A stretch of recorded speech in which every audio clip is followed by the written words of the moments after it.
السلام علیکم ورحمۃ اللہ وبرکاتہ۔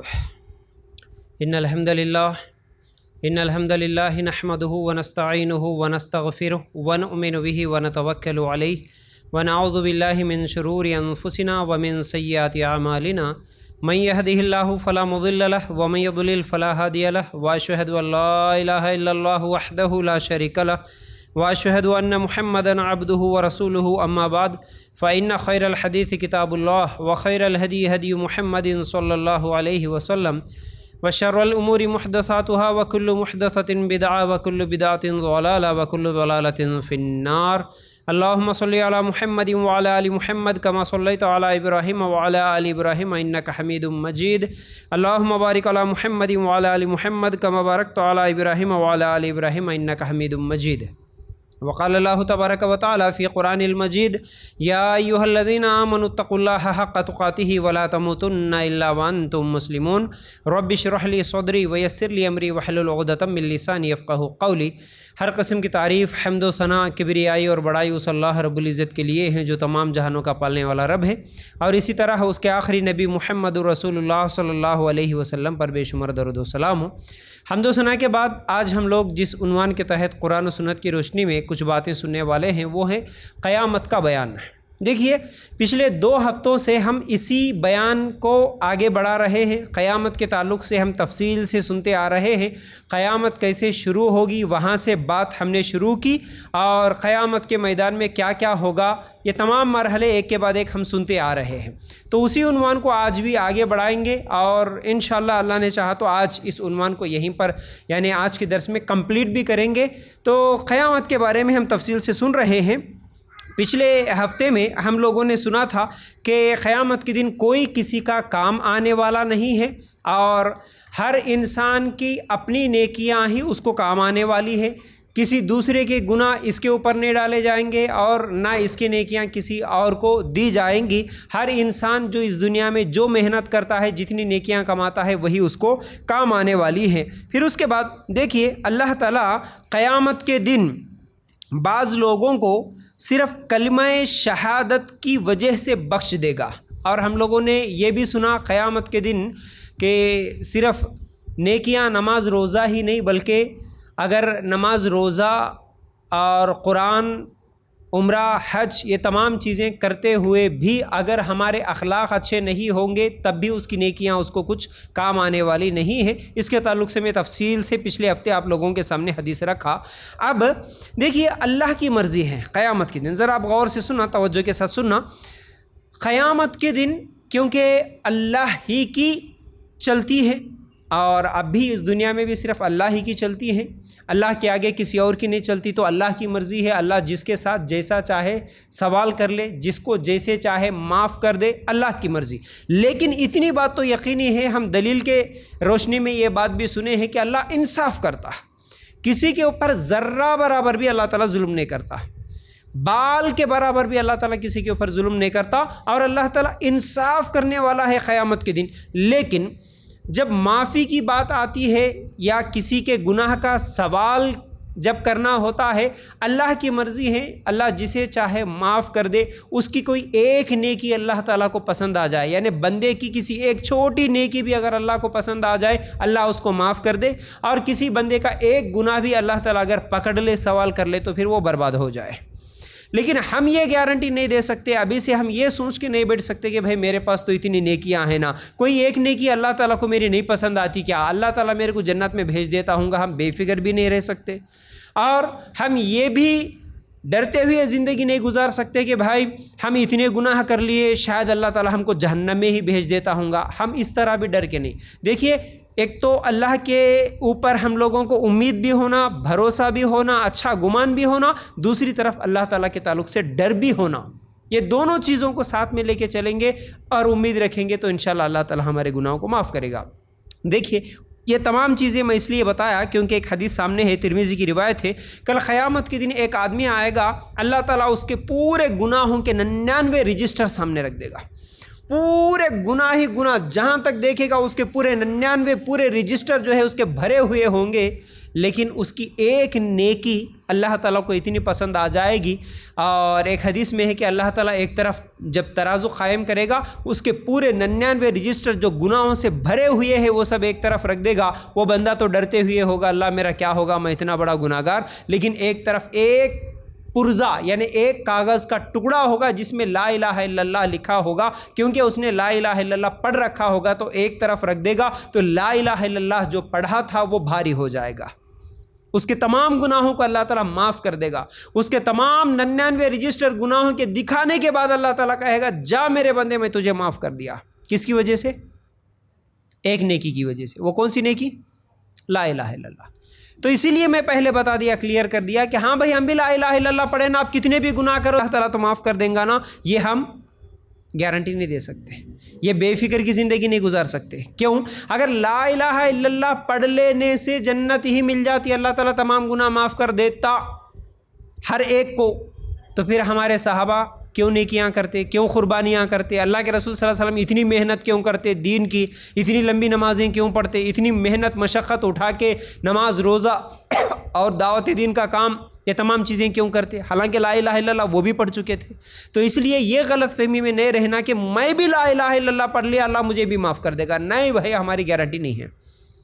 اللہ کی مرضی ہو سکتا ہے, ان میں سے میں بھی ہو سکتا, آپ بھی ہو سکتے. اللہ تعالیٰ کو اگر پسند آ جائے آپ کی کوئی نیکی یا آپ کا کلمہ, اللہ ہو سکتا ہے معاف کر دے, لیکن گارنٹی نہیں ہے. بے فکر کی زندگی نہیں گزار سکتے. ٹھیک ہے. پھر اس کے علاوہ اللہ تعالیٰ بعض لوگوں کے گناہ معاف کر دیتا, جیسا کہ صحیح بخاری کی روایت ہے, اللہ کے رسول صلی اللہ علیہ وسلم فرماتے ہیں کہ کل قیامت کے دن اللہ تعالیٰ پورے گناہوں کو دکھاتا بندے کے, بندہ ڈرتے ہوئے رہتا. اس کے بعد اللہ تعالیٰ بولتا جا بندے, دنیا میں تیرے گناہوں کے اوپر پردہ ڈالا تھا, اب بھی پردہ ڈالوں گا, جا جنت میں. اللہ تعالیٰ ایسا بھی بھیج دیتا, اللہ کی مرضی. پھر اس کے علاوہ اللہ تعالیٰ کچھ لوگوں کے گناہوں کو نیکیوں میں بھی بدل دیتا. اللہ اکبر, یہ کیسے خوش نصیب ہے. سورہ فرقان آیت نمبر 70 میں اللہ تعالیٰ کہتا ہے الا من تاب وآمن وعمل عملا صالحا فاولئک یبدل اللہ سیئاتہم حسنات وکان اللہ غفورا رحیما. سوائے ان لوگوں کے جو توبہ کریں اور ایمان لائے اور نیک کام کرے, ایسے لوگوں کے گناہوں کو اللہ تعالیٰ نیکیوں میں بدل دیتا ہے. اللہ بخشنے والا اور مہربانی کرنے والا ہے. کیا بول رہا اللہ تعالیٰ؟ جو لوگ توبہ کریں گے, ایمان لائیں گے اور نیک کام کریں گے. نہیں معلوم تھا گناہ کر لیے, نہیں معلوم تھا, ایک لمبا عرصہ گزر گیا, 20 30 40 50 سال ایسے گناہوں میں گزار دیے, اس کے بعد معلوم ہوا تو سچی توبہ کرے. دیکھیے توبہ انسان کے دل کا عمل ہے نا, کہ وہ کس نیت سے کیسا توبہ کر رہا اللہ ہی بہتر جانتا ہے. اگر ہم سچی توبہ کریں, پھر اس کے بعد اگر کیا ہے ایمان لائیں اور اس کے بعد نیک کام کرتے رہے باقی زندگی, تو اللہ تعالیٰ جو نہیں معلوم ہو کے کرا تھا, جتنے بھی 40-50 سال کے گناہ ہے, ان گناہوں کو بھی اللہ نیکیوں میں بدل کے اللہ تعالیٰ اس کو معاف کر دے کے جنت میں داخل کر دیتا. یہ اللہ کی مرضی ہے. ٹھیک ہے. پھر اسی طرح اللہ تعالیٰ نیکیوں میں اضافہ کرتا لیکن گناہوں میں نہیں کرتا. سورہ انعام آیت نمبر 160 من جاء بالحسنۃ فلہ عشر امثالها ومن جاء بالسیئۃ فلا یجزى الا مثلها وهم لا یظلمون. جو شخص نیک کام کرے گا اس کو اس کے 10 گنا ملیں گے, اور جو شخص برا کام کرے گا اس کو اس کے برابر ہی سزا ملے گی, اور ان لوگوں پر ظلم نہ ہوگا. اب یہ اللہ تعالیٰ کی مہربانی ہے, یہ اللہ تعالیٰ کی اپنے بندوں سے محبت ہے. تم گناہ کرے, گناہ ایک ہی لکھتا اللہ تعالیٰ, سزا ایک ہی, لیکن نیکی کرے اللہ چاہے تو ایک نیکی کے بدلے 10 گنا بڑھا کے اس کا ثواب دیتا. اللہ چاہے تو 10 کیا 700 بھی بڑھا دیتا, اللہ چاہے تو بے حساب بھی بڑھا دیتا. وہ انسان کی اپنی اپنی نیتوں پر ڈیپینڈ ہے کہ وہ انسان کس نیت سے کرا, کیسے ڈر کے ساتھ کرا. اس لیے اللہ نیکیوں میں تو اضافہ کرتا لیکن گناہوں میں اضافہ نہیں کرتا. پھر اسی طرح قیامت, یہ سب قیامت کے دن کے حالات ہے, کیا کیا کرتا اللہ, کیسا کیسا حساب لیتا. اب اس کے بعد اللہ تعالیٰ قیامت کے دن کچھ گواہوں کو بھی پیش کرتا. ہاں, انسان دنیا میں کئی انسان ایسے ہیں جو جھوٹ بولتے ہیں, مرنے کے بعد بھی جھوٹ بولیں گے اللہ تعالیٰ کے سامنے. گناہ کرا تھا کیا؟ نہیں کرا. شرک کرا تھا کیا؟ نہیں کرا. تو اللہ تعالیٰ اس وقت کچھ گواہوں کو بھی پیش کرتا. کیسے گواہ ہوں گے؟ سورہ نساء آیت نمبر 41 اگر آپ نکال کر دیکھیں گے, فَكَيْفَ إِذَا جِئْنَا مِن كُلِّ أُمَّةٍ بِشَهِيدٍ وَجِئْنَا بِكَ عَلَىٰ هَٰؤُلَاءِ شَهِيدًا. بس کیا حال ہوگا جس وقت کے ہر امت میں سے ایک گواہ ہم لائیں گے اور آپ کو ان لوگوں پر گواہ بنا کر لائیں گے. کیا ہوا جی؟ یہ آیت ہے اصل میں یہ سمجھنے کی بات ہے, اس کے پیچھے ایک واقعہ بھی ہے, ذرا غور سے سنو.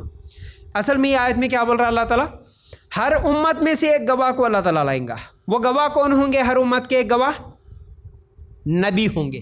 ہر امت کے نبی گواہی کے لیے پیش ہوں گے. اس کے بعد اللہ تعالیٰ کیا بول رہا؟ آپ کو، کس کو؟ اے محمد صلی اللہ علیہ وسلم، آپ کو تمام امتوں پر ہم گواہ بنائیں گے. ایک مرتبہ عبداللہ ابن مسعود رضی اللہ تعالیٰ عنہ سے اللہ کے رسول صلی اللہ علیہ وسلم بولے، اے عبداللہ تھوڑا قرآن پڑھ کے سنا دو. کیا بولے جی؟ بولیے. قرآن پڑھ کے سنا دو. قرآن کس پر نازل ہوئی؟ محمد صلی اللہ علیہ وسلم پر نا. اللہ کے رسول پر قرآن نازل ہوئی. اللہ کے رسول بتائے صحابہ کو قرآن، لیکن کیا بول رہے ہیں اللہ کے رسول؟ اے عبداللہ تم قرآن پڑھ کے سناؤ. تو قرآن پڑھنا بھی ثواب ہے، قرآن پڑھنا بھی اللہ کے رسول کی سنت ہے، اور قرآن سننا بھی ثواب ہے. عبداللہ ابن مسعود رضی اللہ تعالیٰ عنہ بولے، اللہ کے رسول آپ مجھ سے سننا چاہ رہے؟ ایک صحابی کے تعلق سے تو اللہ کے رسول صلی اللہ علیہ وسلم بولے کہ آپ قرآن پڑھو. بولے کہ اللہ کے رسول آپ پر قرآن نازل ہوئی، میں پڑھ کر سناؤں؟ ہاں، اللہ تعالیٰ آپ کا نام لے کے بولا آپ سے قرآن سننے کے لیے. اللہ اکبر. صحابہ کا نام لے کے بھی اللہ تعالیٰ بولتا تھا آپ، کیونکہ ان کی قرأت اچھی تھی. تو اس لیے اچھے قاریوں کی قرأت سننا بھی ہمارے لیے ثواب ہے، قرآن سننا بھی ثواب ہے. تو اللہ کے رسول بولے، اے عبداللہ. کون عبداللہ؟ عبداللہ ابن مسعود رضی اللہ تعالیٰ. بولے کہ اچھا اللہ کے رسول ٹھیک ہے میں پڑھتا ہوں.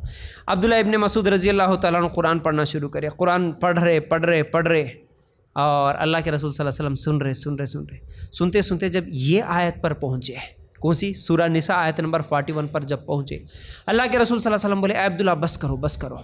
عبداللہ ابن مسعود رضی اللہ تعالیٰ عنہ کہتے ہیں کہ میں جب اللہ کے رسول کی آواز سنا بس کرو بول رہے، میں قرآن وہیں پر روک دیا، یعنی قرآن پڑھنا روکا. اور جیسے ہی میں سر اٹھا کے اللہ کے رسول صلی اللہ علیہ وسلم کو دیکھا تو اللہ کے رسول صلی اللہ علیہ وسلم کی آنکھوں سے آنسو جاری تھے.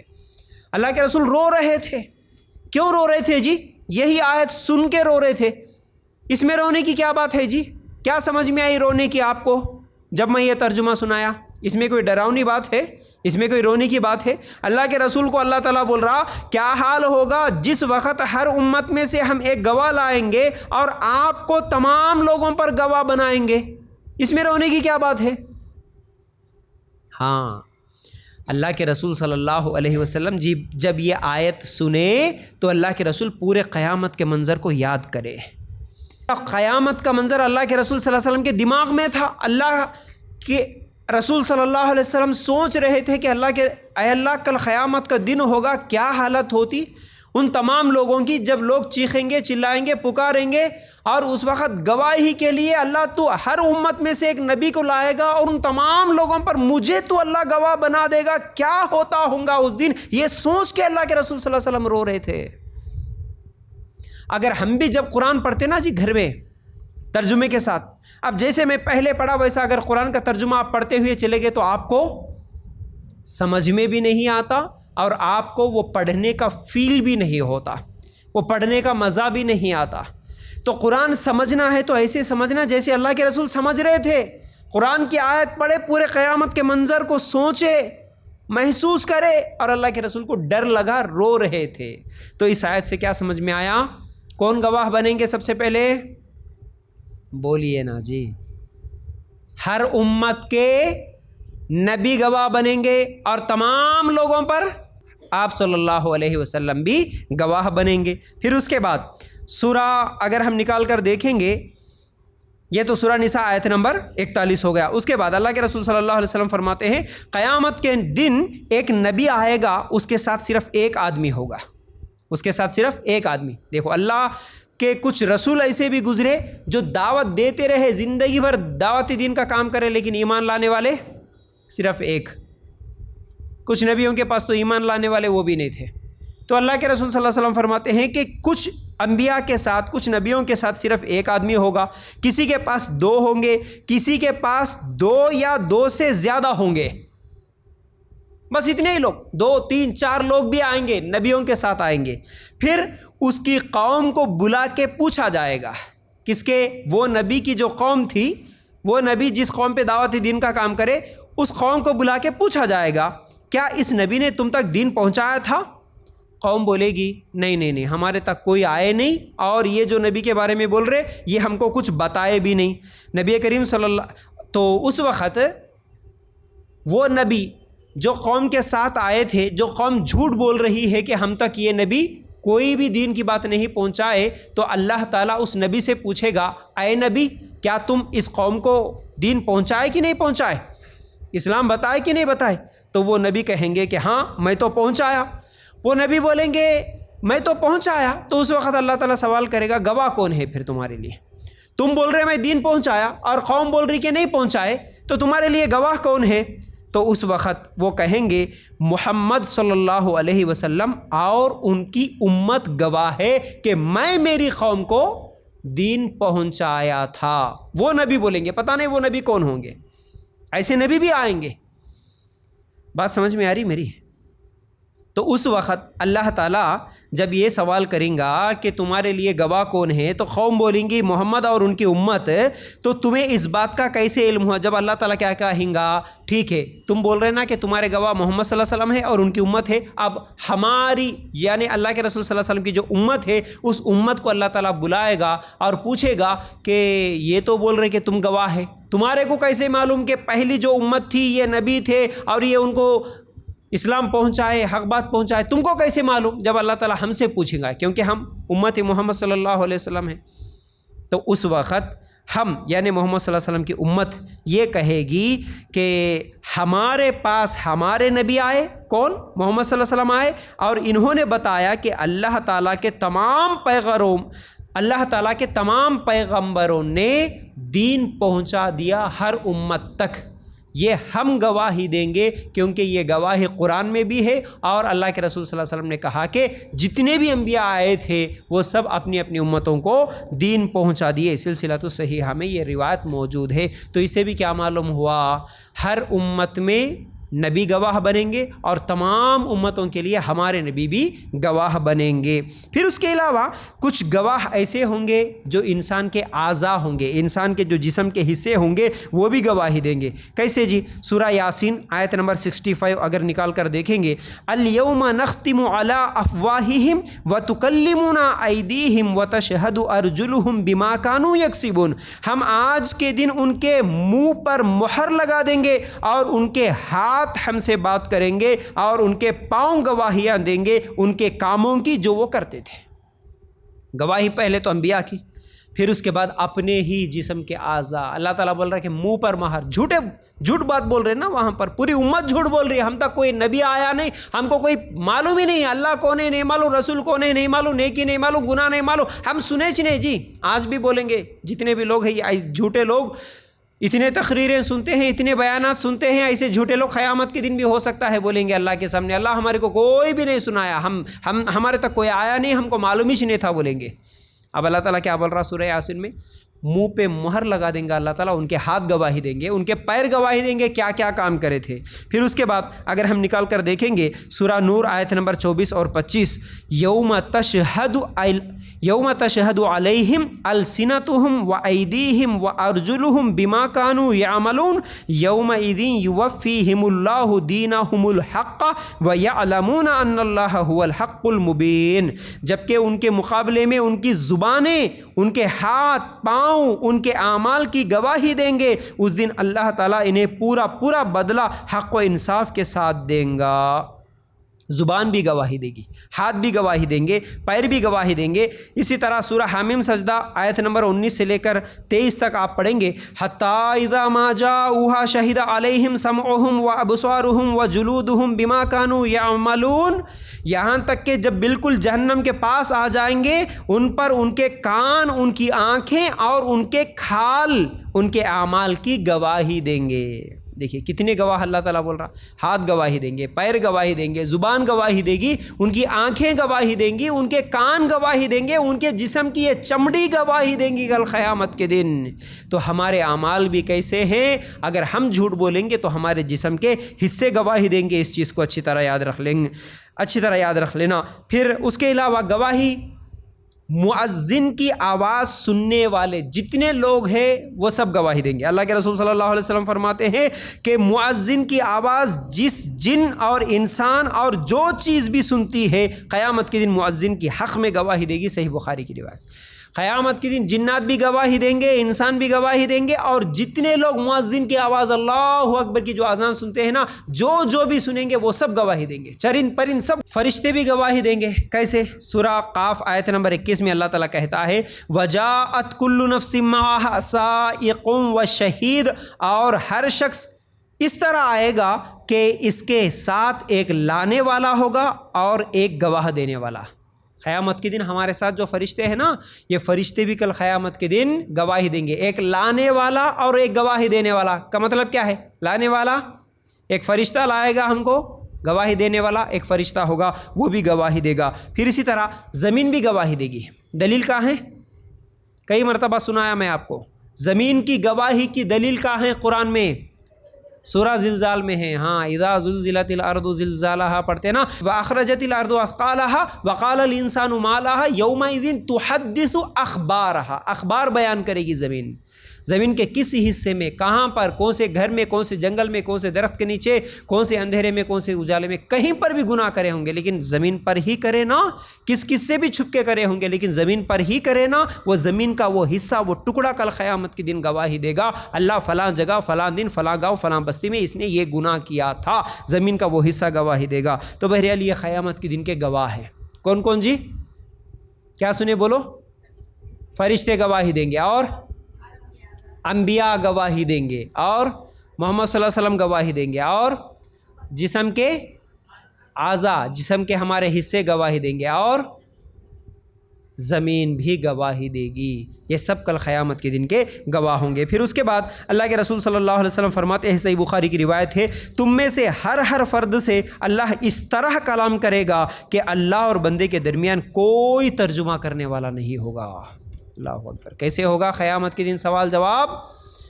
کوئی ترجمہ کرنے والا نہیں ہوتا، کوئی دوسرا آ کے بات کرنے والا نہیں ہوتا، اللہ ڈائریکٹ سوال کریں گا۔ لیکن اللہ دکھتا کیا؟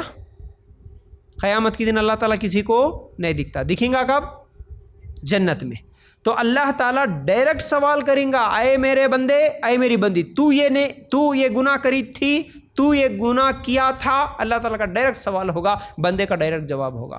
تو یاد رکھو، اسی لیے میں کئی مرتبہ مثال دے کے سمجھاتا ہوں، چاہے وہ قبر کے سوال ہو یا قیامت کے دن کے سوال ہو، صرف رٹا مار لینے سے جواب نہیں دے سکتے، رٹا مار لینے سے جواب نہیں دے سکتے۔ جیسا کہ دنیا میں ہی یاد رکھ لو، کتنے بچے یہ شکایت کرتے ہوئے ہم کو ملتے ہیں، گھر کے پاس سب کچھ یاد تھا جی، لیکن جیسے ہی ایگزام ہال میں بیٹھے یاد آتا، بھول جاتے۔ کوئی بڑا آدمی آ گیا، بات کرنے کی ہمت ہوتی، ڈر لگتا۔ اگر ابھی میں آپ کو بولوں گی کہ آپ آؤ یہاں ٹھہرو، میں سنوں گا، آپ آ کے یہاں پر کچھ بات کرو، کر سکتے؟ کیوں؟ ڈر ہوتا، کسی ایک چیز کا ڈر لگتا ہے، کسی ایک انسان کا ایگزام ہال کا ڈر لگتا ہے، مائک کا ڈر لگتا ہے، کوئی بڑا آدمی آ گیا تو اس کے سامنے ٹھہر کے بولنے کے لیے ڈر لگتا ہے۔ یہ ڈر ہم کو ہاسپٹل میں جا کے بھی ہوتا ہے، گھر میں کتنے کی بیماریاں یاد آ جاتے، ڈاکٹر کے سامنے بولے تو ہو جی یادش نہیں آیا، بھول گئی میں بول کے بول دیتے کتنے کلو، اپنی بیماری اپنے کو یاد نہیں رہی تھی ڈاکٹر کے سامنے بولنے کے لیے۔ وہ تو کل قیامت کا دن ہوگا، اللہ تعالیٰ ڈائریکٹ سوال کریں گا جی ہم سے، کتنا ڈر ہوتا ہوں گا۔ خبر میں تو ڈراؤ نہیں، فرشتے آ کے سوال کریں گے جی ہم سے، کیسے جواب دیں گے؟ تو اس لیے زبان پہ رٹا مار لے کے ہم جواب دیتے سمجھنا بے وقوفی ہے، یہ غلط فہمی ہے۔ یہ تو جواب کیسے نکلے گا؟ انسان کا عمل، انسان کا عقیدہ، انسان کا ایمان جتنا مضبوط ہوگا اس کے اندر جواب دینے کی وہ طاقت ہوگی، ورنہ اعمال پورے غلط، گناہ، حرام، اور اس کے بعد رٹا تو مار لیا میں زبان پہ، مجھے جواب یاد ہو گیا بولے تو اس سے بڑا پھر غلط فہمی میں، اس سے بڑا نقصان میں کوئی اور نہیں ہو سکتا۔ اس لیے یاد رکھو اس چیز کو بھی۔ چلو اس کے بعد کیا ہوگا؟ اللہ کے رسول صلی اللہ علیہ وسلم فرماتے ہیں کل قیامت کے دن فقیر اور مہاجرین مالداروں سے 40 سال پہلے جنت میں جائیں گے۔ یہ ایک حدیث ہے اس کے صحیح مسلم میں، اور ایک دوسری حدیث ہے اللہ کے رسول صلی اللہ علیہ وسلم فرماتے ہیں قیامت کے دن جو فقراء ہوں گے، فقیر غریب لوگ ہوں گے، اور جو مہاجرین ہوں گے وہ مالداروں سے 500 سال پہلے جنت میں جائیں گے۔ ترمذی کی روایت ہے، ایک حدیث میں ہے 40 سال اور ایک حدیث میں ہے 500 سال۔ کیوں؟ اس کی تشریح کرتے ہوئے، توجیہ کرتے ہوئے علماء سمجھاتے ہیں پہلا فقیر اور آخری مالدار کے درمیان 500 سال کا فاصلہ ہوگا. اسی طرح آخری فقیر اور پہلا امیر ان دونوں کے درمیان میں 40 سال کا فاصلہ ہوگا. یعنی اللہ تعالیٰ فقیروں کو، غریبوں کو جب سوال کرنا شروع کرے گا تو پہلا جس فقیر، جس غریب آدمی کا سوال شروع ہوگا تو تمام غریبوں کے سوال جواب ہوں گے. اس کے بعد پھر جو آخری مالدار ہوگا، اب مالداروں کے بھی تمام سوال جواب شروع ہوں گے. اس کے بعد آخری جو مالدار ہوگا تو پہلے فقیر اور آخری مالدار کے بیچ میں کتنے سال لگ جائیں گے؟ 500 سال.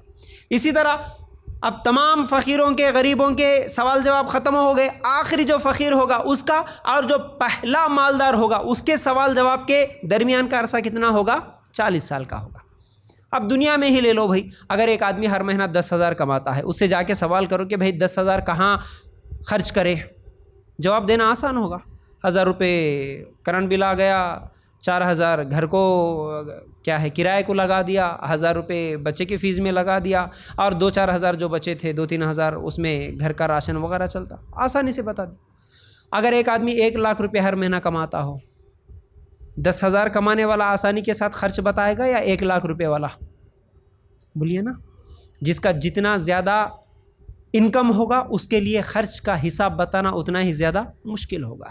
تو اسی لیے اللہ کے رسول صلی اللہ علیہ وسلم فرماتے ہیں غریبوں کا حساب جلدی ہوگا، کیونکہ کتنا کمایا، تھوڑا کمایا، اتنا خرچ کرا، فٹافٹ حساب ختم ہو گیا، چلے گیا.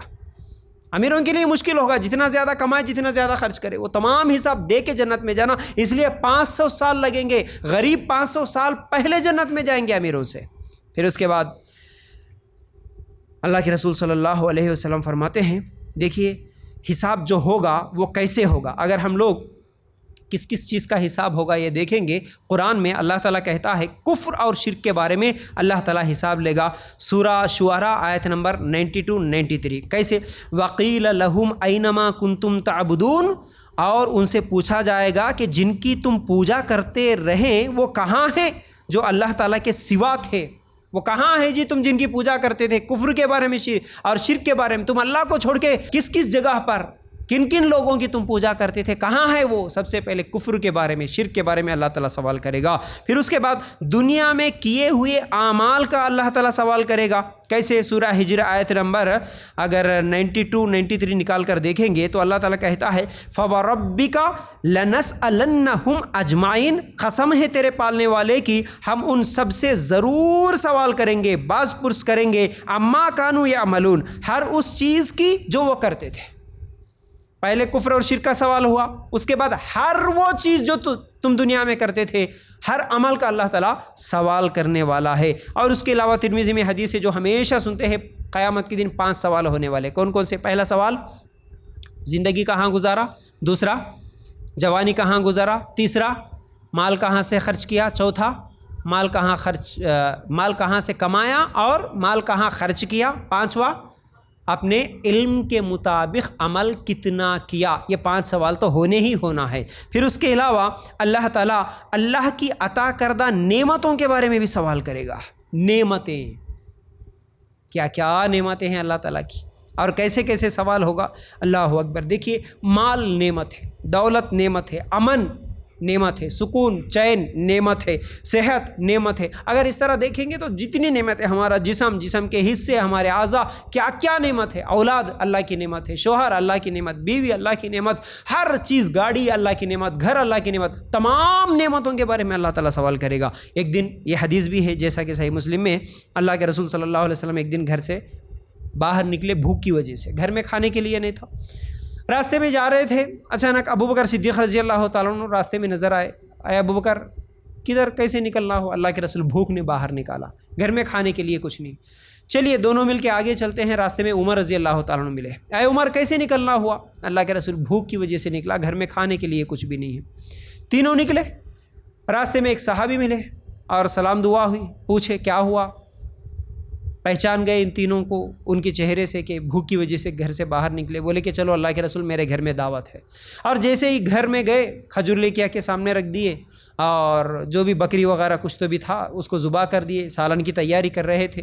جیسے ہی کھانے کا انتظام ہوا، جیسے ہی کھانا کھائے اللہ کے رسول صلی اللہ علیہ وسلم نے اس وقت کہا تھا ان نعمتوں کے بارے میں کل قیامت کے دن پوچھا جائے گا، کیونکہ بھوک کی شدت کی وجہ سے تم گھر سے نکلے تھے مگر اب پیٹ بھر کے اپنے گھروں کو واپس جا رہے ہیں نا، تو یہ بھی اللہ تعالیٰ کی نعمت ہے، اس نعمت کے بارے میں بھی کل قیامت کے دن اللہ تعالیٰ سوال کرے گا۔ تو وہ صحابہ کی بھوک اور وہ ایک ٹائم کا کھانا ملنا، اس کے مقابلے میں ہمارے پاس کیا کیا نعمتیں ہیں، ہمارے پاس کھانے پینے کی کتنی چیزیں ہیں، اور اللہ تعالیٰ ان نعمتوں کے بارے میں بھی سوال کرے گا۔ اس چیز کو ہمیشہ ذہن میں رکھو، اور یہ مت سوچو کہ بھائی اللہ کا دیا ہوا میرے پاس بہت ہے، میری مرضی سے جیسے چاہے میں ویسے خرچ کروں، جہاں چاہے وہاں اڑا دوں۔ اللہ سوال کرے گا، مال دیا تھا کہاں اڑایا، کہاں خرچ کیا، یہ سوال ہونے والا ہے۔ تو یاد رکھو اللہ کی نعمتوں کے بارے میں بھی سوال ہوگا۔ پھر اس کے علاوہ اگر ہم لوگ دیکھیں گے، اللہ تعالیٰ سورہ بنی اسرائیل میں آیت نمبر 32 میں کہتا ہے کہ اللہ تعالیٰ کان، آنکھ، دل کے بارے میں بھی، جیسا کہ انسان کے تمام اعضاء ہی اللہ کی بہت بڑی نعمت ہے، کان کے بارے میں بھی اللہ تعالیٰ اتنی اچھی نعمت دیا تھا، آنکھ اتنی اچھی نعمت دیا تھا، دل اتنی اچھی نعمت دیا تھا، کیا کرا، کیا سنا، کیا دیکھا، کیسے استعمال کرا، اللہ تعالیٰ ان نعمتوں کے بارے میں بھی سوال کرے گا۔ حقوق اللہ میں، اللہ کے حقوق میں اللہ تعالیٰ سب سے پہلے نماز کا سوال کرے گا۔ کیسے؟ اللہ کے رسول صلی اللہ علیہ وسلم فرماتے ہیں، ترمذی کی روایت ہے، قیامت کے دن سب سے پہلے نماز کا حساب ہوگا، جس کی نماز درست ہے تو باقی سارے اعمال درست ہوں گے، اور جس کی نماز ہی خراب ہوئی تو اعمال پورے اس کے خراب ہی نکلیں گے۔ حقوق دو طرح کے ہیں، ایک اللہ کے حقوق، دوسرے بندوں کے حقوق۔ اللہ کے حقوق اللہ چاہے تو معاف کر دے گا، لیکن بندوں کے حقوق اللہ تعالیٰ نہیں معاف کرتا۔ جب حقوق اللہ کے حقوق میں سوال ہوگا تو سب سے پہلے اللہ کس کا سوال کریں گا؟ نماز کا۔ جیسے نماز، روزہ، حج، زکوٰۃ، یہ سب اللہ کے حقوق میں سے ہے نا، تو اللہ تعالیٰ نماز کا سوال کریں گا۔ اگر نماز درست ہے، 5 ٹائم کی پرفیکٹ نماز ہے، اگر 5 ٹائم کی نماز میں تھوڑی بہت کمی ہے، دوسری حدیث کے مطابق اللہ تعالیٰ کیا دیکھتا جی؟ نفل نماز دیکھتا۔ فرض نمازوں میں کچھ کمی کوتاہی ہے، کمی کوتاہی کا مطلب جان بوجھ کے چھوڑی ہوئی نہیں ہوتی، یاد رکھو، کوئی غفلت ہو گئی، کوئی غلطی ہو گئی، ان تمام چیزوں کو اللہ تعالیٰ کس سے بھرتی کریں گا؟ نفل نمازوں سے۔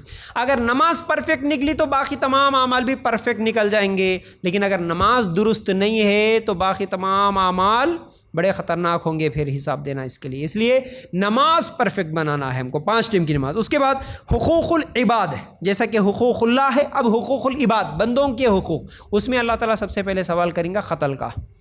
تمہاری وجہ سے کوئی قتل تو نہیں ہوا، تو قتل کا اللہ تعالیٰ سوال کریں گا۔ اس کے بعد میزان اور نام اعمال کیا ہوگا؟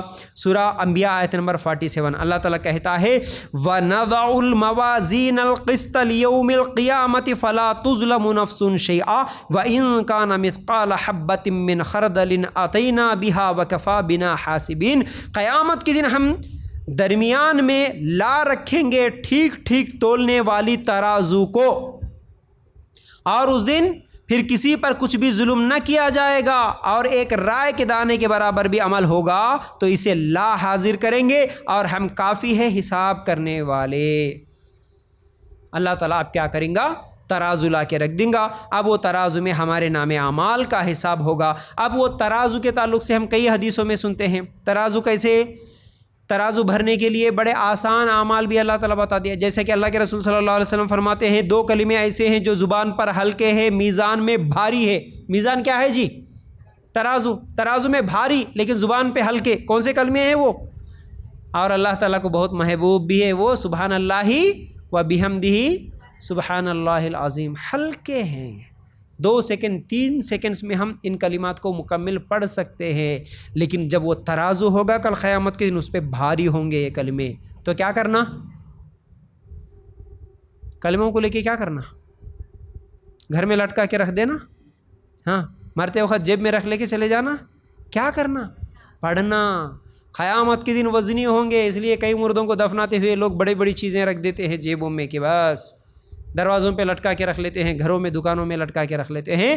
تو کوئی دعا، کوئی قرآنی آیت گھروں میں لٹکانے کے لیے نہیں آئی، پڑھنے کے لیے آئی۔ تو میزان میں وزنی کب ہوں گے یہ کلمے؟ جب ہم پڑھیں گے۔ کب پڑھیں گے؟ رمضان میں، بوڑھے ہونے کے بعد، سبحان اللہ و بحمدہ سبحان اللہ العظیم ہمیشہ پڑھو، کبھی بھی پڑھو، اس کے لیے کوئی وقت نہیں ہے، کوئی جگہ نہیں ہے۔ جگہ پاک ہونا، کپڑے پاک ہونا، جسم پاک ہونا، کسی کی ضرورت ہے؟ سبحان اللہ و بحمدہ پڑھنے کے لیے کسی کی ضرورت نہیں ہے، نہ وقت کی ضرورت ہے، نہ دن کی، نہ رات کی، نہ جگہ کی، کون سی بھی جگہ، کہیں پر بھی رہو، کسی بھی حالت میں رہو، ذکر کرتے رہو۔ ذکر کے لیے کوئی پابندی نہیں، جتنا زیادہ پڑھو اتنا زیادہ کیا ہوگا؟ ترازو وزن ہوگا۔ یاد رکھو، ترازو میں وزن ہمارے اعمال کی وجہ سے ہوگا، ہمارے نیکیوں کی وجہ سے ہوگا، ہمارے جسم کی وجہ سے نہیں ہو سکتا، ٹھیک ہے؟ یاد رکھو۔ اچھا، اس کے بعد اللہ کے رسول صلی اللہ علیہ وسلم فرماتے ہیں میزان میں اچھے اخلاق سے زیادہ وزنی چیز کوئی نہیں ہوگی۔ ابو داؤد میں روایت۔ اللہ اکبر۔ نماز، روزہ، حج، زکوٰۃ سے بھی زیادہ وزن، کیا بول رہے ہیں اللہ کے رسول؟ اچھے اخلاق۔ اللہ اکبر، کتنی امپورٹنس ہے اس کی، کتنی اہمیت ہے اس چیز کی، یاد رکھو۔ نماز سے بھی زیادہ وزن ہوتا جی اچھے اخلاق کا، لیکن لوگاں کیا سمجھے آج مسلمان؟ نماز تو پڑھ لے رہا نا جی، نماز تو پڑھ لے رہے نا جی، اور کیا اخلاق کیسے رہے؟ تو کیا کسی کو گالی دو، کسی کو مارو، کسی کی غیبت کرو، کسی کی کچھ بھی کرو، بس ظلم کرو، زیادتی کرو، زمینہ قبضے کرو، کچھ بھی کرو، اخلاق کیسے رہے تو کیا ہے؟ اس لیے پورے لڑائیاں، جھگڑے، فتنے، فساد، ایک دوسرے پہ ظلم، پورے کورٹ کیس، پنچایتہ، سب کچھ چلتے۔ دیکھے تو سر پہ ٹوپی، داڑھی، باہر نکلے تو ہاتھ میں تسبیح، عورتوں کو دیکھے تو برقعے، ہر سال پیسے ہے تو حج عمرے، سب کچھ ہے، اخلاق بد سے بدتر ہے۔ وزن کرتا نا اللہ تعالیٰ ترازو لا کے، اللہ تعالیٰ اعمال کو گنوں گا نہیں بولا کہیں پر بھی، گننا الگ چیز ہے، وزن کرنا الگ چیز ہے۔ اگر گنیں گے تو نقصان بہت ہوتا ہمارا، وزن کرنے میں فائدہ ہے۔ مطلب کیا ہے جی؟ مطلب یہ ہے ہم یہاں پر بیٹھے ہوئے ہیں، اگر دو آدمیوں کو اگر ان کے اعمال گننا شروع کریں اور وزن کرنا شروع کریں تبھی جا کے انصاف برابر ہوگا۔ کیسے؟ اگر آپ دونوں ہے کوئی، اگر آپ کے اعمال دیکھیں گے تو آپ بھی 5 ٹائم نماز پڑھ رہے، آپ بھی 5 ٹائم نماز پڑھ رہے، آپ بھی رمضان کے پورے روزے رکھ رہے، آپ بھی رمضان کے پورے روزے رکھ رہے، آپ بھی ہر مہینہ 2 مہینے میں قرآن کمپلیٹ کر رہے، وہ بھی مہینہ 2 مہینے میں قرآن کمپلیٹ کر رہے، آپ جتنا صدقہ خیرات کر رہے وہ بھی صدقہ خیرات اتنا ہی کر رہے۔ اگر گنیں گے تو اعمال برابر نظر آ رہے، لیکن وزن کریں گے تو برابر ہوں گے وہی اعمال؟ برابر ہے۔ گنیں گے تو آپ کی 1000 نمازیں ہیں، ان کی بھی 1000 نمازیں ہیں، آپ جتنا خرچ کریں وہ بھی برابر اتنا ہی خرچ کریں۔ آپ دونوں بہنوں کے ہی اگر لے لو، دونوں بھائیوں کے اگر لے لو، برابر ہے، گنیں گے تو برابر ہے۔ کیا جو گنے سو اعمال ہے وہی ترازو پہ رکھیں گے تو بھی برابر ہوں گے؟ کیا نہیں ہوں گے؟ کیوں نہیں ہوں گے؟ یہی بول رہا ہوں میں آپ کو، بڑی اہم بات، کیوں نہیں ہوں گے وزن رکھنے پر؟ اس لیے کہ آپ عمل کر رہے، آپ نماز پڑھ رہے، لیکن آپ کی توجہ، آپ کا اخلاص، آپ کی خشوع خضوع کیسی ہے، اور آپ کی بہن یا آپ کے بھائی کی توجہ، خشوع خضوع کیسی ہے، یہ دونوں کو گننے سے فرق کر سکتے کیا؟ آپ نماز پڑھتے ہوئے کیا کیا سوچ رہے، کیا کیا دماغ میں آ رہا، دنیا کے بارے میں کتنا سوچ رہے، آخرت کے بارے میں کتنا سوچ رہے، وہ آپ کو معلوم ہے۔ اور دوسری آپ کی بہن یا آپ کا بھائی وہ نماز پڑھ رہا، وہ اللہ کو کتنا یاد کر رہا، وہ کتنا ڈر کے نماز پڑھ رہا، وہ کتنا خشوع اور خضوع کے ساتھ نماز پڑھ رہا۔ یہ خشوع اور خضوع گننے سے معلوم نہیں ہوتی۔ آپ خرچ کر رہے 1000 روپے، وہ بھی خرچ کر رہے 1000 روپے، لیکن آپ خرچ کرتے ہوئے اللہ کے لیے اخلاص کے ساتھ، غریبوں کے ایک درد کو سمجھتے ہوئے آپ جو خرچ کر رہے، اور آپ کی بہن یا آپ کا بھائی ہے جو خرچ کر رہا دکھاوے کے لیے کر رہا، نام کے لیے کر رہا، گننے میں 1000 برابر ہیں، لیکن تولنے میں کیا ہوگا؟ زیادہ اور کم ہوں گے۔ اسی لیے اللہ تعالیٰ ترازو رکھے گا قیامت کے دن، بڑی اہم چیز ہے۔ اس لیے اعمال کرتے ہوئے دل کا ہونا، کیا نیت کے ساتھ آپ کر رہے وہ عمل، یہ چیز بھی بڑی اہم ہے۔ ورنہ دیکھیے، اگر دنیا میں ہی ہم مثال دیکھیں گے تو کئی چیزیں ایسی ہوتی جی، آپ اگر گیہوں کے دانے وغیرہ یا کوئی بھی چیز، جو چیز ہم تول کے لیتے ہیں نا، تو آپ دیکھیں گے کئی چیزیں گھر میں رکھی ہوئی ہوتی ہیں، اس کو کیڑا لگ جاتا ہے نا، کیڑ لگ جاتا ہے۔ دکھنے میں تو باہر سے گیہوں کا دانہ برابر ہی نظر آتا ہے، چنے کا دانہ برابر ہی نظر آتا ہے، لیکن جب اس کو پکڑیں گے آپ تو کیا ہوگا؟ اندر سے پورا خالی ہے۔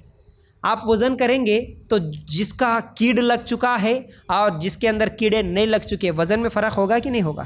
برابر فرق ہوگا۔ اسی طرح ہمارے اعمال بھی ہوں گے، دکھنے میں بڑے خوبصورت ہے، نماز، روزہ، صدقہ سب کچھ ہے، لیکن اندر سے کھوکھلے ہیں، اندر سے کھوکھلے ہیں۔ یہ کھوکھلاپن کب نظر آئے گا؟ قیامت کے دن جب ترازو قائم ہوگا تو۔ کچھ تو جواب دو، سمجھ میں آ رہی میری بات؟ ہاں، تو اس لیے یاد رکھو، چلو نماز پڑھنا ہے کہتے نا 5 ٹائم نماز ہوتے پڑھ لے رہے، عادت بن گئی نماز پڑھنے کی۔ عادت بننا الگ چیز ہے، خشوع اور خضوع کے ساتھ نماز پڑھنا الگ چیز ہے۔ گھر والے بول رہے جی نہیں پڑھے تو کیا بولتے کہ تنگ کرتے، بار بار پڑھو بولتے، پوچھتے، سوال کرتے، چلو نماز پڑھ لیں گے۔ یہ نماز میں نہیں بھائی، نماز کی فکر ہے، کہاں نماز کا ٹائم ہو گیا کہ ایک ڈر کے ساتھ، ایک خوشی کے ساتھ اللہ کے سامنے جھکنا، فرق ہے کہ نہیں ہے جی؟ اس میں بہت فرق ہے، بہت فرق ہے۔ تو یہ ترازو میں معلوم ہوگا، ٹھیک ہے۔ اچھا، اس کے بعد کیا ہوگا؟ حوض کوثر ہے۔ انس رضی اللہ تعالیٰ عنہ کہتے ہیں کہ ایک دن نبی کریم صلی اللہ علیہ وسلم پر اونگ طاری ہوئی، اللہ کے رسول صلی اللہ علیہ وسلم اونگے، پھر اللہ کے رسول صلی اللہ علیہ وسلم جیسے ہی آنکھ کھولے مسکراتے ہوئے اٹھے، اللہ کے رسول صلی اللہ علیہ وسلم مسکراتے ہوئے اٹھے۔ اب دیکھو یہاں پر حدیث بیان کر رہے، کون بیان کر رہے حدیث؟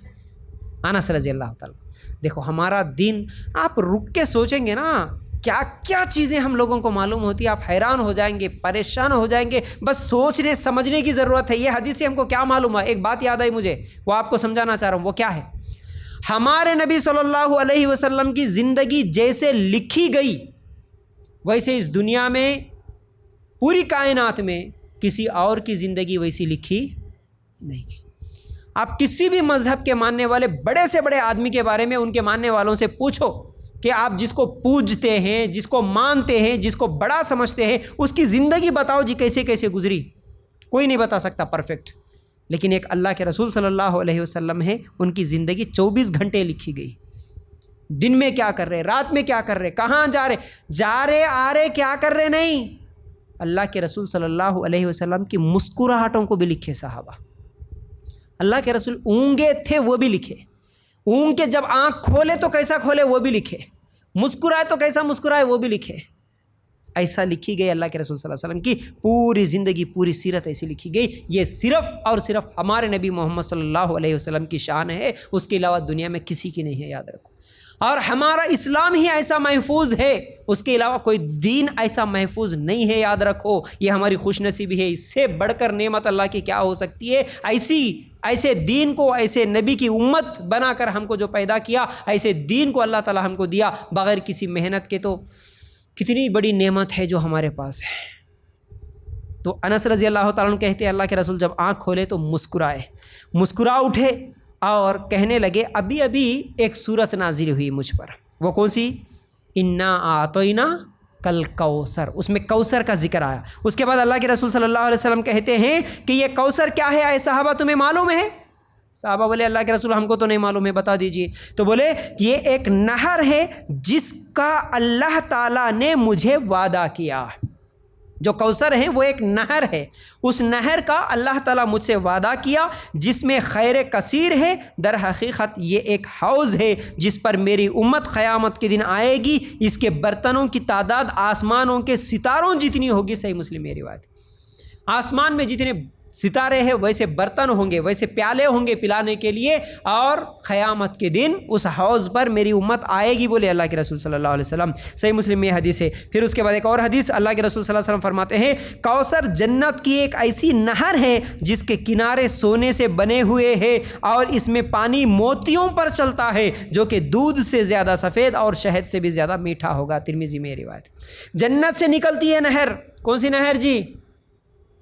کوثر جو ہے، حوض کوثر جس کو بولتے ہیں، وہ حوض ہے، وہاں سے نہر نکلی، حوض پر اللہ کے رسول بیٹھے ہوں گے، ستاروں کے جیسے پیالے ہوں گے، اور وہ موتیوں کے اوپر وہ پانی چلتا ہوا ہوگا، اس کے کنارے سونے سے بنے ہوئے ہوں گے، وہاں پر اللہ کے رسول بیٹھ کے ہم کو اپنے ہاتھوں سے جام کوثر پلائیں گے۔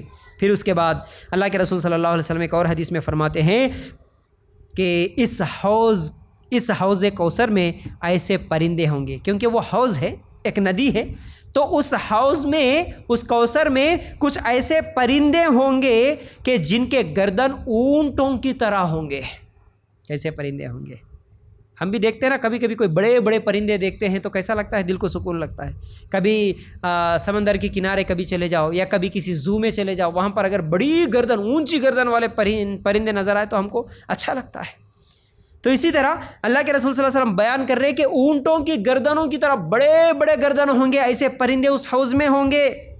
یہ سن کر عمر رضی اللہ تعالیٰ عنہ پوچھے، اے اللہ کے رسول، یہ پرندے بہت خوش ہوں گے شاید، کیونکہ وہ جنت سے نکلنے والی نہر میں ہوں گے تو وہ پرندے بہت خوش ہوں گے نا؟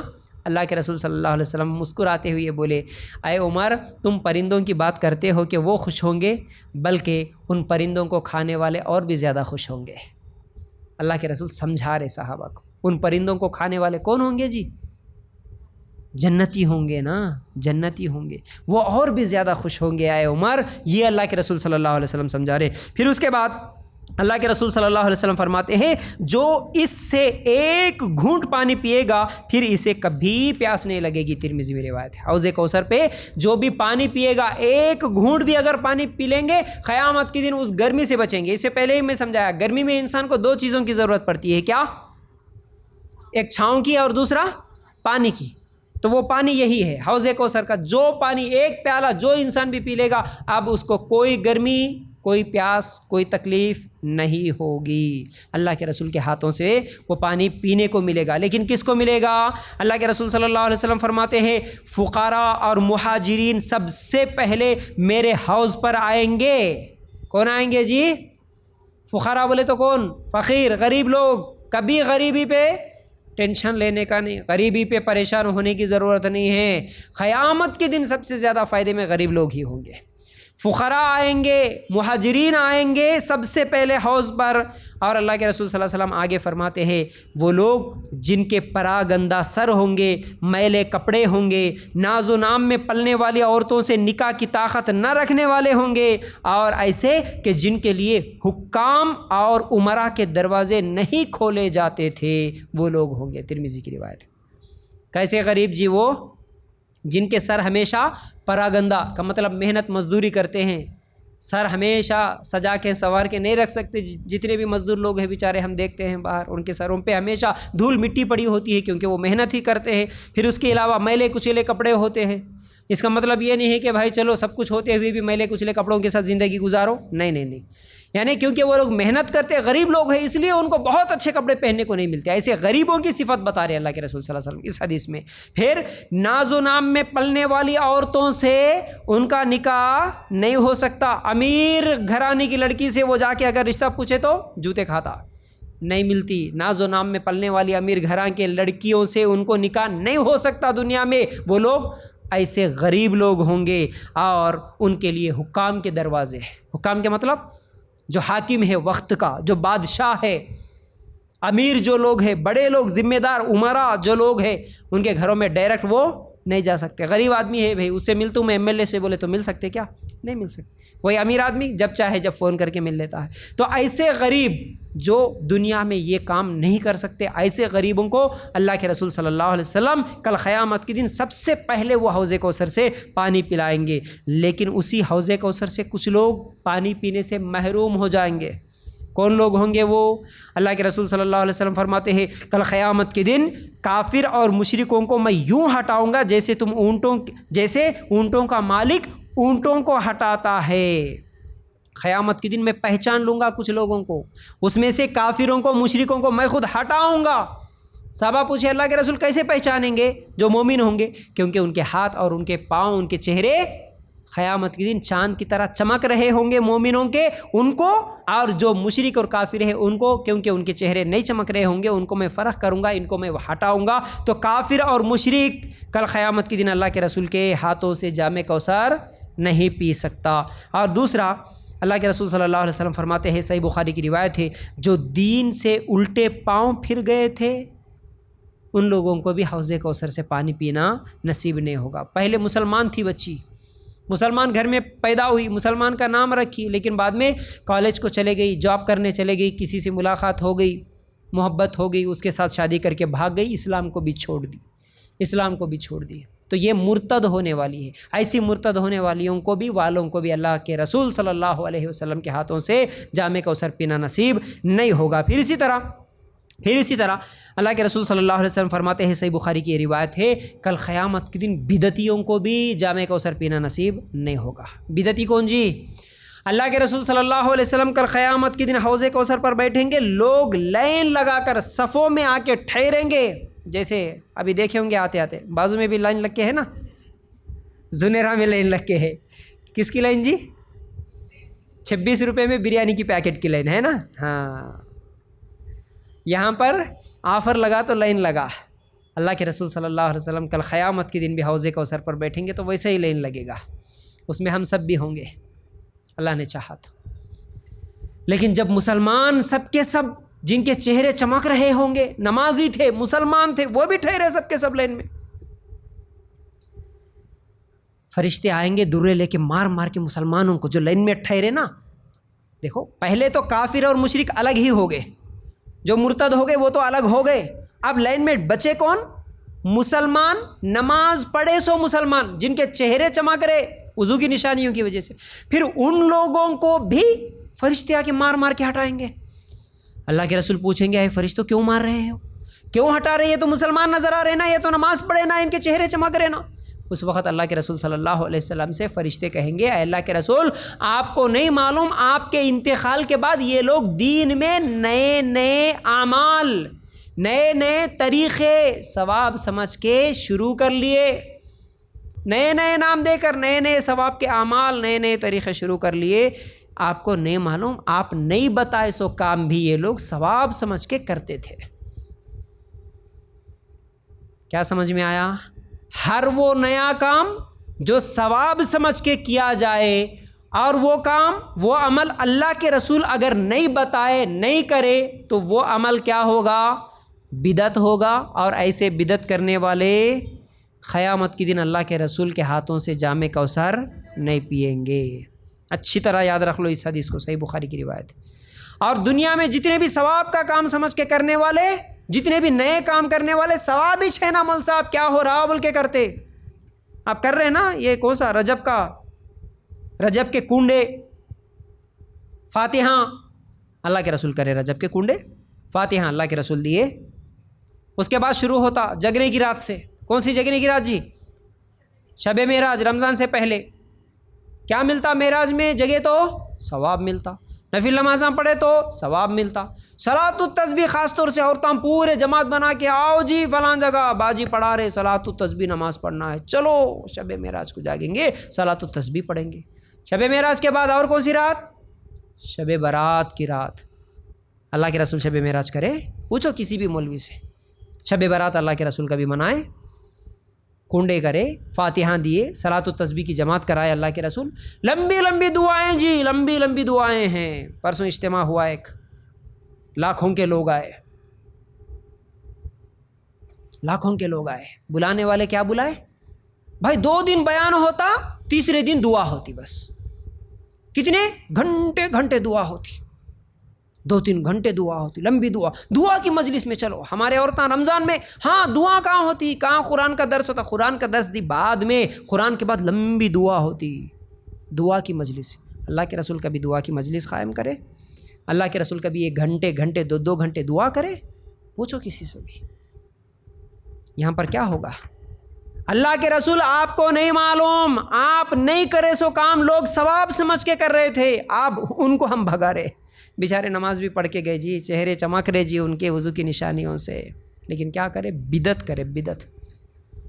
جب اللہ کے رسول کو فرشتے یہ بات بولیں گے تو اللہ کے رسول کیا بولیں گے معلوم ہے؟ ٹھیک ہے فرشتوں جانے دو، چھوڑ دو، دین کا کام اچ کرے نا، ثواب سمجھ کے کرے نا، چھوڑ دو۔ بولتے ہیں نہیں، سوقن نکالو ایسے لوگوں کو میرے آنکھوں کے سامنے سے نکالو، بولیں گے۔ بڑا خطرناک ہے جی یہ لوگ، یاد رکھو بڑا خطرناک گناہ ہے، کوئی معمولی گناہ نہیں ہے۔ حالانکہ اللہ کے رسول اتنے رحم دل، دنیا میں بھی زندگی بھر ہمارے لیے دعا کرے، قیامت کے دن بھی سجدہ کر کے رو رو کے ہمارے لیے دعا کرنے والے وہ اللہ کے رسول، جن لوگوں کے بارے میں بولیں گے کہ نکالو میرے آنکھوں کے سامنے سے، ان کو میں دیکھنا بھی پسند نہیں کرتا، نکالو ان بدعتیوں کو، کتنی خطرناک گناہ ہے یہ۔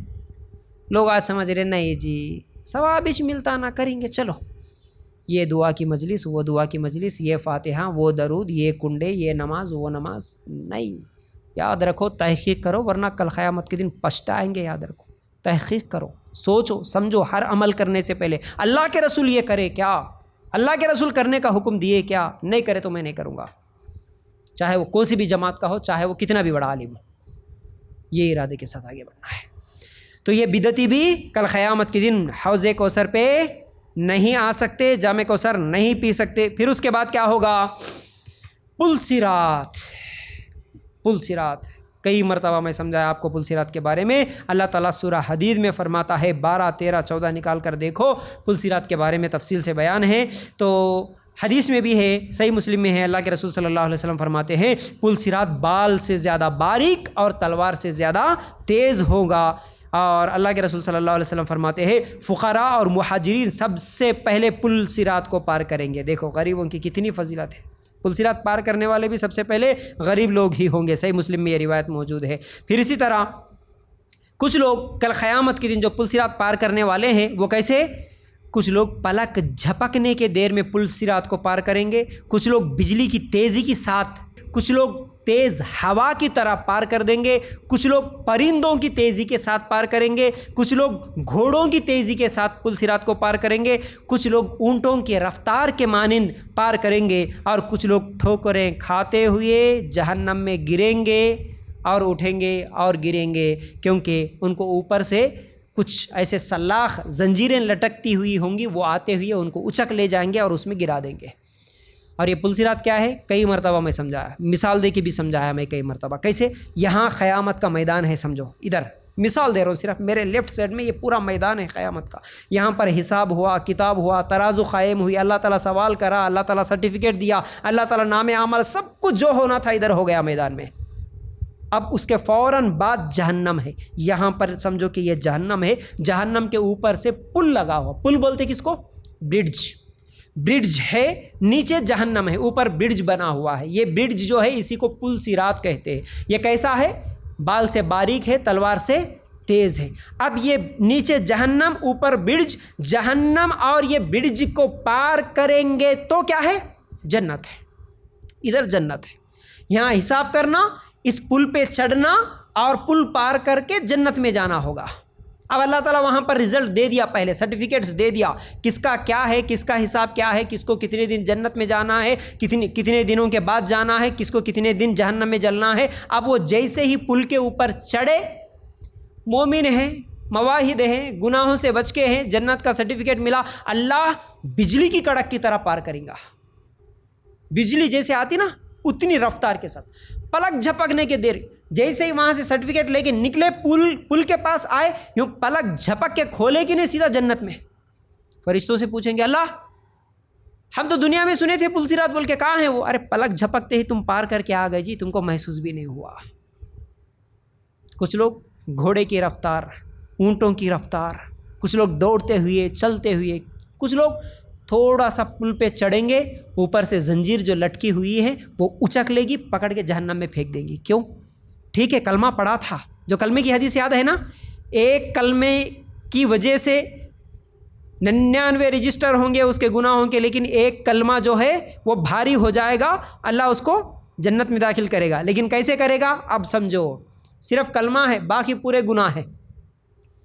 صرف کلمہ ہے، کبھی نماز پڑھے کبھی نماز چھوڑ دیے، کلمہ ہے، شرک نہیں کرے، درگاہ کے پاس نہیں گئے، کبھی روزے رکھے کبھی چھوڑ دیے، کلمہ ہے، شرک نہیں کرے لیکن حرام کام بھی کر لیے، جھوٹ بھی بول لیے، غیبت بھی کرے، ظلم بھی کرے، اللہ تعالیٰ وہاں پر جب حساب لیا نا اس وقت فیصلہ سنا دیا، اس کو 100 سال جہنم میں جلا دو، اس کو 1000 سال جہنم میں جلا دو، اس کو 10 سال جہنم میں جلا دو۔ فیصلہ لے کے آئے، جیسے ہی پل پر چڑھے، زنجیروں کے ساتھ لٹکتے ہوئے اچک کے لے گئے، نیچے جہنم میں گرا دیا۔ اب اللہ تعالیٰ جتنے دن ہم کو سزا لکھا تھا وہ سزا جہنم میں جلنا ہوگا۔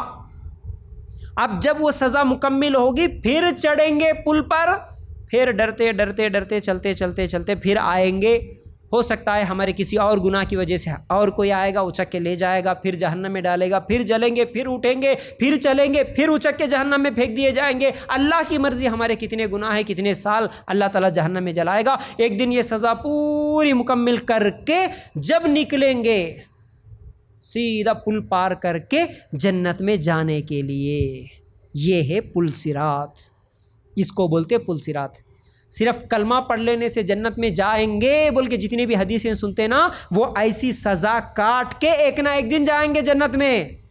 کلمہ پڑھ لے کے پورے گناہ کر لیے تو ڈائریکٹ جنت میں نہیں جا سکتے، اور ایک بات یہ بھی یاد رکھو، ایک نماز اپنی زندگی کی جو بھی چھوڑے، ایک نماز چھوڑے، اس ایک نماز کے بدلے جب تک سزا نہیں بھگتیں گے، جب تک جہنم میں نہیں جلیں گے، جنت میں نہیں جا سکتے۔ ایک نماز کی بات بول رہا ہوں میں، نماز چھوڑ کے ہم ڈائریکٹ جنت میں جائیں گے؟ نہیں جا سکتے۔ جتنی نمازیں چھوڑے اتنا جہنم میں جلنا ہی جلنا ہے، یاد رکھو۔ جتنے حرام کام کرے اتنے حرام کاموں کے بارے میں جہنم میں جلنا ہی جلنا ہے، یاد رکھو۔ یہ ہے پل، یہ پل کو ایسے پار کریں گے، اس کے بعد جنت میں جائیں گے۔ آخری جنتی کیسے ہوگا؟ اللہ اکبر، آخری جنتی جو ہوگا سب کے سب جہنم میں جل جل کے جس کی بھی جتنی سزا ہے سب نکل جائیں گے۔ اب جو ایک کلمہ پڑا تھا، باقی کوئی نیکی نہیں کرا، گناہ کر لیا نا، انہیں جل جل کے کوئلہ بن کے نکلیں گا جہنم سے۔ فرشتے اس کو ایک جگہ نہلائیں گے، پھر اس کے بعد نکلیں گا باہر، دیکھیں گا اللہ میں اکیلا بچ کے ہے، سب کے سب چلے گئے جنت میں۔ جنت میں میرے لیے کوئی جگہ ہے کہ نہیں ہے کہ اللہ جہنم سے بچا لیا، بس یہ بڑی بات ہے۔ نکلا، دیکھا ایک درخت کو دیکھیں گا، ایک جھاڑ، ایک چھاؤں دیکھیں گا، اللہ بس اتنی دیر جل کے نکلا، اللہ ابھی بھی وہ ایک خالی درخت دکھ رہا میرے کو، اس کے چھاؤں میں پہنچا دے اللہ تعالیٰ بولیں گا، اور پوچھتا تو نہیں نا کچھ؟ نہیں اللہ کچھ بھی نہیں پوچھتا، خالی وہ جھاڑ کے نیچے بیٹھ کے زندگی گزار لے تو ٹھیک ہے، وہ درخت کے نیچے پہنچا دیتا اللہ تعالیٰ۔ اب وہاں جانے کے بعد دور دیکھیں گا اور ایک بہت بڑا درخت دکھتا اس کو، اور اچھا چھاؤں ہے وہاں پر، اللہ وہاں تک پہنچا دینا اللہ، اور دعا کرتا ابھی بولا نا کچھ بھی نہیں پوچھتا ہوں، بلکہ اللہ بس اب کچھ بھی نہیں پوچھتا ہوں، وہاں پہنچا دے بس، اللہ پھر وہاں پہنچا دیتا۔ اس طرح 2-3 مرتبہ اچھے درختوں کو دیکھے گا۔ جب جنت کے قریب جائیں گا دیکھیں گا اللہ جہنم تو پوری بھر گئی، شاید میرے لیے کوئی جگہ ہی نہیں ہوگی یہاں پر۔ اللہ تعالیٰ بولتا اے بندے جب جنت میں بھی تجھے جنت تو پوری بھر گئی، کہیں پر جگہ ہی نہیں ہے۔ وہ بندہ سوچتا جنت تو پوری بھر گئی ہوں گی، جنت کے قریب جا کے دیکھتا ہو، اللہ تعالیٰ بولتا اے بندے جنت میں جانا چاہتا ہے؟ اللہ کیوں نہیں ہے؟ لیکن اللہ جنت میں جگہ کہاں ہے؟ سب کچھ تو بھر گئی ہوں گی۔ اللہ تعالیٰ اس وقت بولتا اے بندے میں تجھے ایسی جنت دوں گا جو جس دنیا میں تو زندگی گزار کے آیا نا، اس دنیا کے جیسی 10 گنا بڑی جنت میں تجھے دیتا ہوں، کیا پسند ہے تجھے؟ بندہ بولتا اللہ مزاق کر رہا کیا میرے ساتھ؟ اللہ اتنے دن جہنم میں جل کے آیا اور جنت تو پوری بھر گئی، سب کے سب لوگ چلے گئے، میں اکیلا ہی بچا، اور اب تو بول رہا کہ مجھے 10 گنا بڑی جنت دے، تم بول رہا یہ کیسے ممکن؟ کیونکہ اس کی اپنی دماغ ہے نا، وہ سوچتا اللہ کیسا دیتا ہوں گا، اللہ تو مزاق کر رہا کیا؟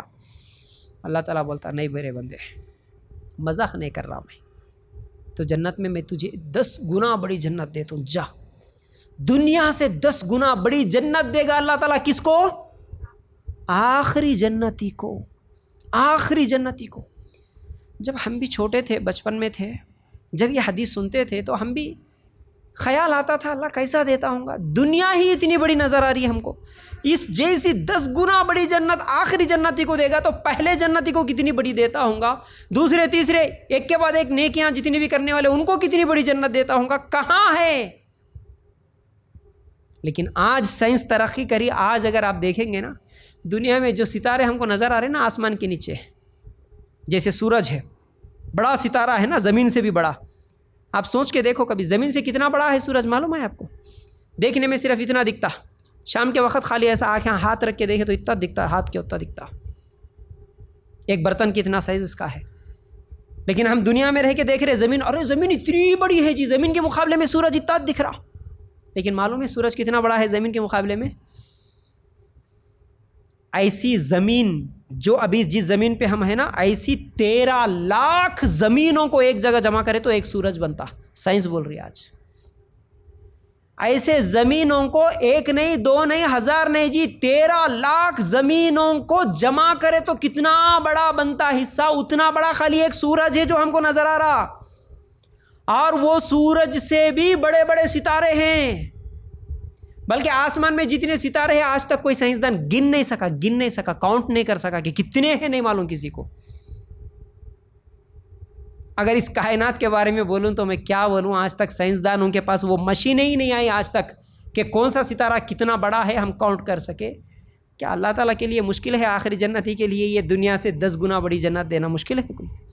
آنکھوں کے سامنے ستارے ہیں، بس تمہارے زمین سے بھی 13 لاکھ بڑا جب سورج ہی ہے، تو اللہ تعالیٰ بول رہا دنیا سے 10 گنا بڑی جنت دے، تم بول رہا اس جنت کے لیے اصل میں ہم کو کوشش کرنا تھا، محنت کرنا تھا، اس میں جانے کے لیے یہاں محنت کرنا تھا، ہم ہیں کہ بس 10 بائی 10 کے کمروں کے لیے جھگڑے کرتے ہوئے زندگی گزار لے رہے. بس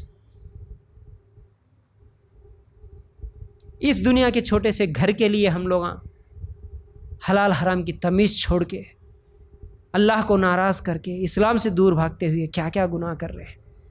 تو ہمارے ذہن میں اگر وہ جنت رہے نا، بس جنت، اللہ آخری جنتی اگر میں ہی بنوں گا تو میرے لیے اتنی بڑی جنت اللہ بنا کے رکھا، تو میں اس کے لیے محنت کتنی کروں، اس کے لیے کتنی کوشش کروں، اس کے لیے میری کتنی فکر ہونا. میں اس کو چھوڑ کے یہ چھوٹے سے گھر کے لیے، دنیا کے 50-70 سال کی زندگی کے لیے میں کیا کیا کر رہا ہوں. اگر ایسی سوچ رکھو، یہ 70-80 سال کی زندگی سکون سے گزرے گی. غریب ہے تو بھی کوئی ٹینشن نہیں، بیماری آئے تو بھی کوئی ٹینشن نہیں، لڑائی ہوئی تو بھی کوئی ٹینشن نہیں، نقصان ہوا تو بھی کوئی ٹینشن نہیں، کوئی مر گیا تو بھی کوئی ٹینشن نہیں. تھوڑے دن کی زندگی ہے، مرنے کے بعد اتنی بڑی جنت دینا ہے. اچھا، یہاں پر ایک اور بات بھی میں آپ لوگوں کو سمجھانا چاہتا ہوں. اللہ جب آخری جنتی کو اتنی بڑی جنت دیتا ہوں بول رہا، لیکن کب؟ اس کے گناہوں کو، اس کی گناہوں کی سزا دے دے کے جلا کے ایک نہ ایک دن دے دیتا.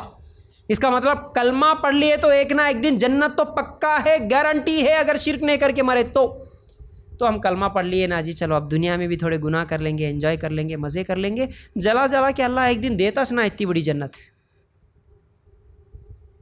کر لیں گے. یہ سوچ کے ساتھ زندگی گزاریں گے؟ کیوں نہیں؟ دنیا کی آگ جو ہے، اس آگ سے جہنم کی آگ کتنی زیادہ ہے گرم؟ 99% زیادہ گرم ہے. جب خیال آتا نا کہ اللہ 100 سال جلا کے تو بھی میرے کو جنت دیتا چنا، میں کلمہ پڑھ کے ہوں، تو کم از کم 100 سال سلنڈر کے اوپر ہاتھ رکھ کے گزارتا ہوں. سلنڈر سلگا کے تھوڑی دیر ہاتھ رکھ کے ہی دیکھ لینا 100 سال جہنم کی آگ برداشت کر سکتے کیا؟ 100 سال تو چھوڑو، 100 منٹ بھی نہیں، 100 منٹ چھوڑو، 1 منٹ بھی نہیں کر سکتے. کون سی آگ؟ دنیا کی آگ.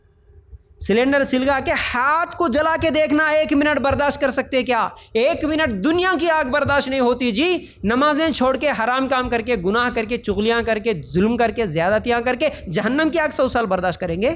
1000 سال برداشت کریں گے؟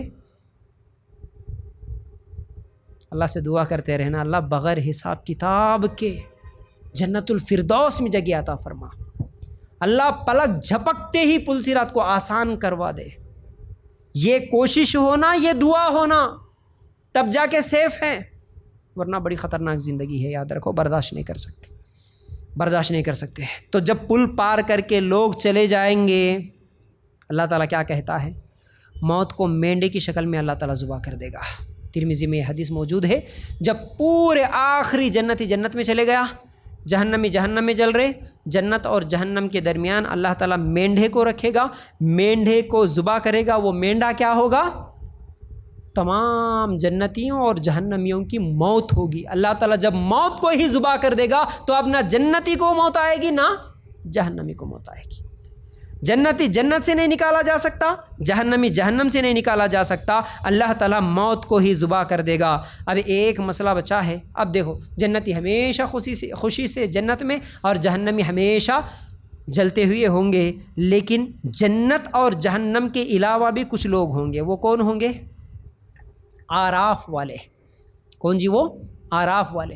سورہ آراف آیت نمبر 46-47 نکال کر دیکھو. اللہ تعالیٰ ان کا ذکر کرتا ہے، اور ان دونوں کے درمیان ایک آڑ ہوگی، اور آراف کے اوپر بہت سے آدمی ہوں گے. وہ لوگ ہر ایک کو ان کے قیافہ سے پہچانیں گے، اور اہل جنت کو پکار کر کہیں گے، اہل جنت کو پکار کر کہیں گے السلام علیکم. ابھی یہ اہل آراف جنت میں داخل نہیں ہوئے ہوں گے، اور اس کے امیدوار ہوں گے. وَإِذَا صُرِفَتْ أَبْصَارُهُمْ تِلْقَاءَ أَصْحَابِ النَّارِ قَالُوا رَبَّنَا لَا تَجْعَلْنَا مَعَ الْقَوْمِ الظَّالِمِينَ. اور جب ان کی نگاہیں اہل دوزخ کی طرف پھریں گی تو کہیں گے اے ہمارے رب، ہمیں ان ظالم لوگوں کے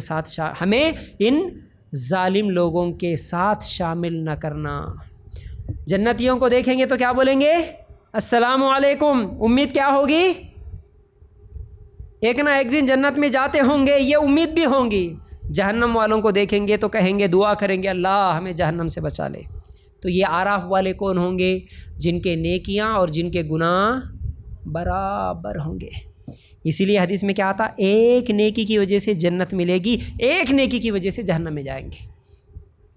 اب جن کی برابر ہے وہ آراف میں ہوں گے، نہ جہنم میں نہ جنت میں، لیکن امید لگا کے رکھیں گے، اللہ سے دعائیں کرتے رہیں گے۔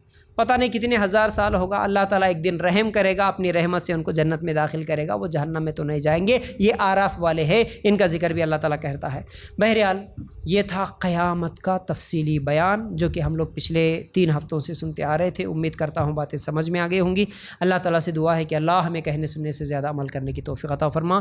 اللہ ہمیں قیامت کو ہمیشہ یاد رکھتے ہوئے، آخرت کو ہمیشہ یاد رکھتے ہوئے اس دنیا میں زیادہ سے زیادہ نیکیاں کرنے کی ہم کو توفیق عطا فرما۔ آمین یا رب العالمین۔ جزاک اللہ خیر۔ السلام علیکم ورحمۃ اللہ وبرکاتہ۔